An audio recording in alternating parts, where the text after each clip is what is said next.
lunch, and great to be with him and his team. I think that the meeting, the bilateral meeting over the lunch was very constructive and a lot more focused on some of the issues that we could be working close and collaborating on. I'm convinced that we've got to get now, there's a very clear message. We have to get on top of farm murders.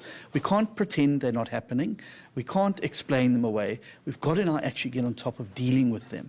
But I think it was very important today to set the record straight that this isn't targeted at a particular race group.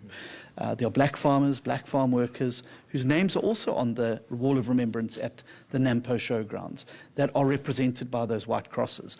And that what we need to do is to de-racialize the issue and actually get to the heart of actually getting to the problem that's holding us back from really getting on top of farm murders in South Africa. And I think it's also very important to have distinguished that the words of Mr. Malema and Mr. Zuma are not the words of this government. That is not the view of this government.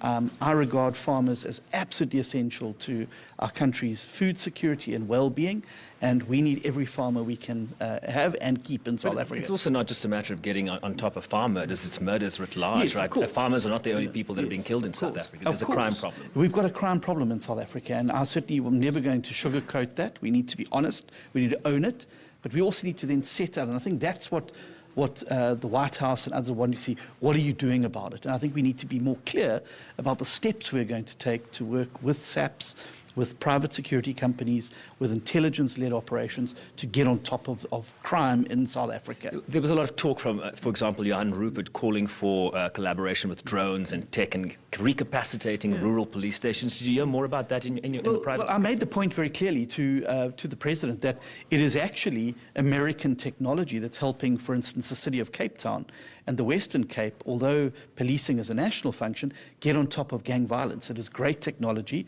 that allows us, through the ShotSpotter program, to identify criminals, firearms, firearm usage, and hotspots.